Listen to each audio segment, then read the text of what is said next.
So now that I know that's verified, that's perfect. I can go back to my script. So I'm going to go to brackets, and then I can start building queries to send to Twitter that we can use in different ways. So I'm going to comment out my content check, and I'm also going to comment out this because we don't need these anymore. These are literally just verifications. They're very good ways to check to see if something is or isn't working. But now we want to run a query. And to do that, we're again going to reference the Twitter OAuth library and have a look at what the usage is.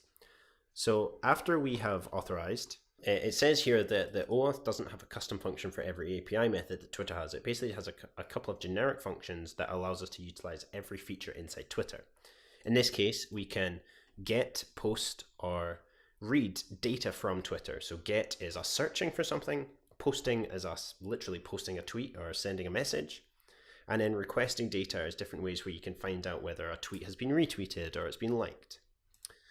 So a good one to get started is we're going to have a look at this, which is we're basically going to make a variable, and then we're going to reference our connected object. So connection is linked to Twitter via our authentication. And then we're going to get a bunch of information. And if we look at the Twitter API, so if I go to Documents API reference, or let's do tweets, and then get tweet timelines.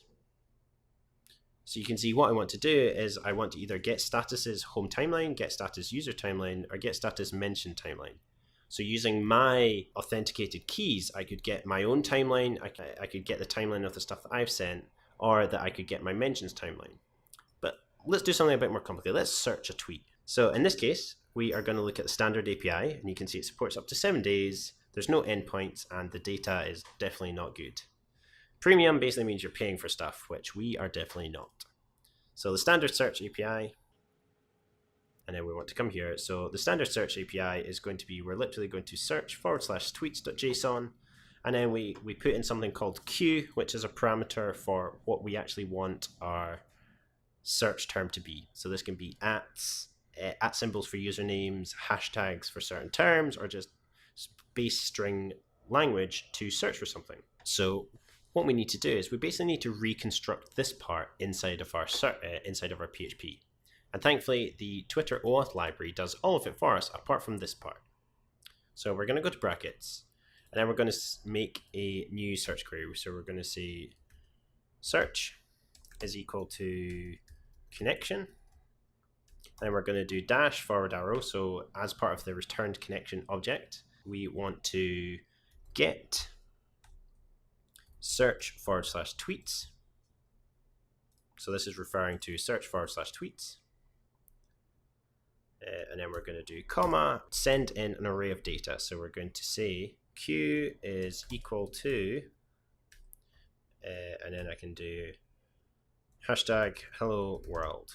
So this means that we're now going to make a new variable called search that will get specific object information from via our authenticated connection.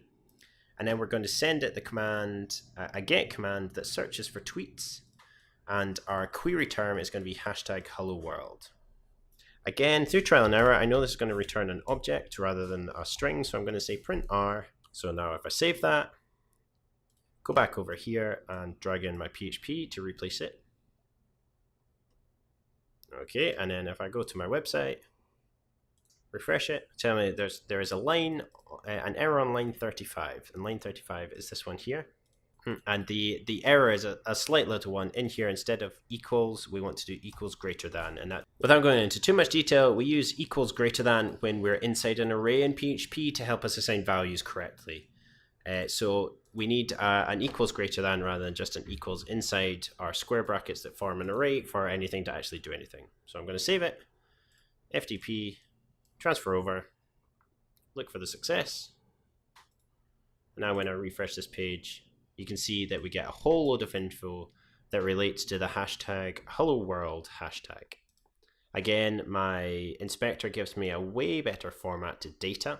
This is how you're going to work out how to read anything from this structure. So it'll be something like statuses, inside of it has created at, and inside created at will be a string that we could then read out or use somewhere else.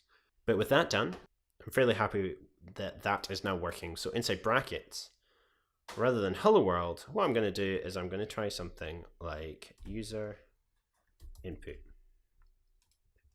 I'm going to save. I'm going to re-upload. I'm going to go back, and I'm actually going to go back to my index page, and I'm going to search for hashtag hello.